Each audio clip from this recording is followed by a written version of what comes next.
Il est arrivé dès 6 h du matin.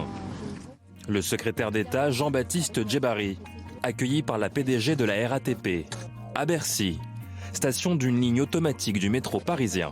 Le secrétaire d'État à la rencontre de ceux qu'on appelle les gilets verts. Et du coup, depuis ce matin, 5h30 jusqu'à 13h30. Et après une deuxième équipe. On a deux équipes, on est vraiment en deux, 6h30, 13h30 et 13h30, 20h30, comme ça nous permet de boucler la pointe du soir. Ces agents de la RATP non grévistes sont déployés pour informer et aiguiller les voyageurs en cette journée noire sur le réseau. Symbole d'une colère sociale contre la réforme des retraites.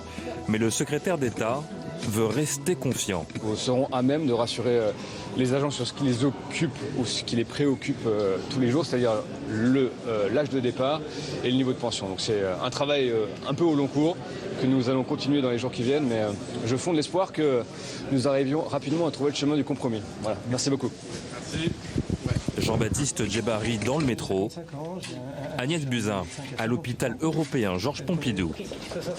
Aux côtés de la ministre de la Santé, en blouse blanche, le maire LR de la Garenne-Colombes et médecin Philippe Juvin. Certains du collectif Interurgence ont décidé de faire grève spécifiquement le 5 décembre pour se rajouter au mouvement général.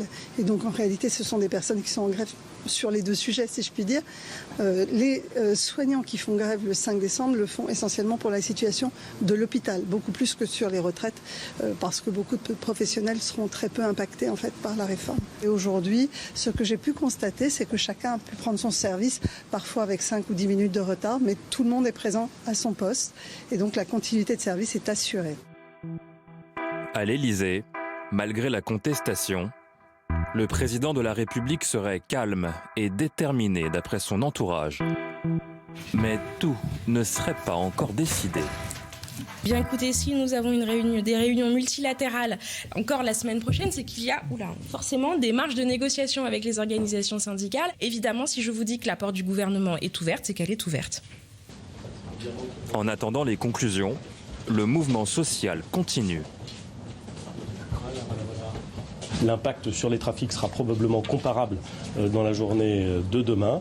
Nous allons poursuivre les mesures d'accompagnement qui ont été prévues pour aider nos concitoyens. Je pense notamment à la mise en place d'un certain nombre de lignes de bus. Je voudrais dire que dans l'ensemble, et je rends hommage aux organisations syndicales, les manifestations se sont bien déroulées à peu près partout en France et c'est important de le souligner. Premier bilan du Premier ministre au centre de veille et d'alerte du ministère des Transports. L'image d'un gouvernement sur le pont. Françaises et Français dans les gares et dans les trains.